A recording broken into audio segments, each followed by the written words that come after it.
అభివృద్ధి అనుకుంటా ఎవరి వాళ్ళు పనుల్లో వాళ్ళు ఉంటే మనం భోజనం చేయకుండా నెల రోజులు నీరు లేకుండా ఒకరోజు ఉండదు. నీరు ఒక విలువైన వస్తువు కింద ఈ జన చైతన్యం రావాలని చెప్పి ఇది అనుమతి తీసుకుని ఇక్కడ గత 10 సంవత్సరాల్లో 4 సార్లు నిర్వహించాను. కోవిడ్ నుంచి కార్యక్రమం చేయడానికి సమయం కుదరలేదు.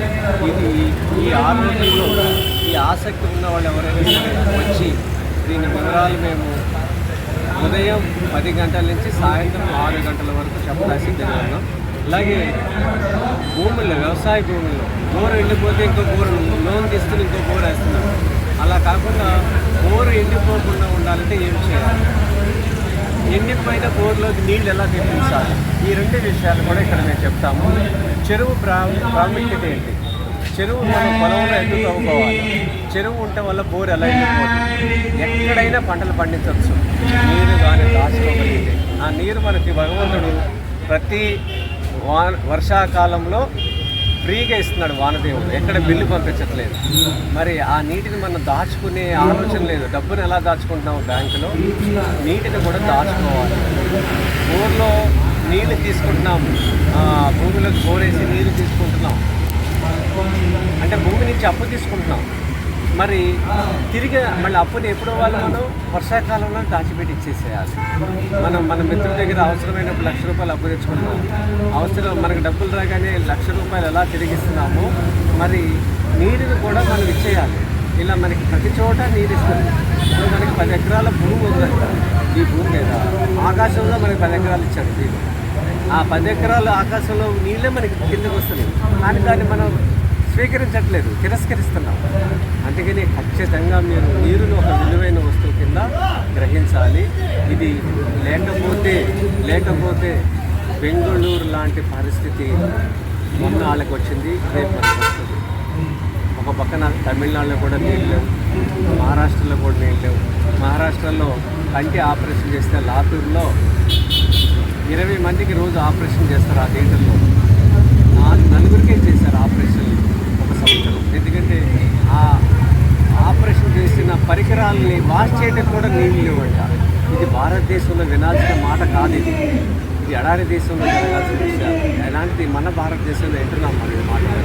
అలాగే తమిళనాడులో 1 కేజీ ఇడ్లీ పిండి కొంటే బకెట్ నీళ్ళు ఫ్రీ అని ఒక వ్యాపారి పెట్టాడు. అసలు ఈ మాటలన్నీ వెంటంటే మనం ఎక్కడున్నాం, భవిష్యత్ తరాలు ఏమైపోతాయి భూమి మీద. ఎందుకంటే మనం అతిథులు చేసిన తప్పులు సరిదిద్దుకుని ఎవరికి వాళ్ళు నీటిని ఈ 4 నెలలు గడిచిపోయింది, 2 నెలలు అయితే అయిపోయింది ఇప్పటికి. ఇంకా మనకి ఆగస్టు సెప్టెంబర్లో పడ్డ ఆ కొద్దిపాటి నీళ్ళని ఒడిసి పట్టుకుందాం. ఇది ఒక సామాజిక బాధ్యతగా జాతికి సంబంధించిన సమస్య కింద పరిగణలో తీసుకుని మీరందరూ చేయాలని, దీన్ని సద్వినియోగం చేసుకోవాలని నా పూర్తి సమయం 6 రోజులు ఇక్కడ కేటాయిస్తున్నాను. ఇది అయినా కూడా వస్తే సేవ్ ఆఫీస్లో మమ్మల్ని సంప్రదించవచ్చు. ఇది మేము ప్రత్యేకంగా వచ్చి మేము చెప్తాము. ఇది నా పేరు విజయరావు.